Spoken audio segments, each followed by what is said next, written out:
গতকালকে আদু ভাইদের একটা মিছিল হয়েছে, আপনারা দেখেছেন না? 3 সন্তানের বাবা সে নাকি ছাত্র দল করে। আরে ছাত্র দলের জনশক্তি এত আকার হয়েছে, 3 সন্তানের বাবাও ছাত্র দল করে। সম্মানিত উপস্থিতি, কেবলমাত্র তাই না, আমরা দেখলাম যে কেমন ছাত্র দিনের বেলা সকালে আসে না, বিকাল বেলা কলেজের গেট ভেঙে কলেজে ঢুকতে চায়। তুমি কেমন ছাত্র যে শিক্ষা প্রতিষ্ঠানে তোমাকে ঢুকতে দেয় না, কারণ তুমি ঢুকাই, তুমি ছাত্র দল না। সম্মানিত উপস্থিতি, পরিষ্কার ভাষায় আমার ব্যবসায়ী ভাইদের বলতে চাই,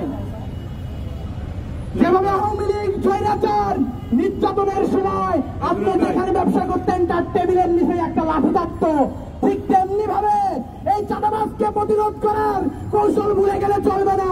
যেখানে বসে থাকবেন তার নিচে একটা লাঠি থাকবে, সুযোগ পেলেই চাঁদাবাজকে লাল করে দেবে।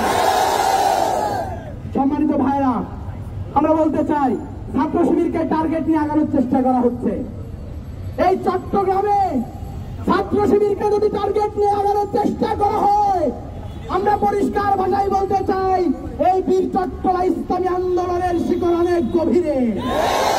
যদি মনে করেন সিংহের লেজ দিয়ে আপনি কান চুলকাবেন, তাহলে বড় ভুল হয়ে যাবে, পরিস্থিতি সামাল দিতে পারবেন না।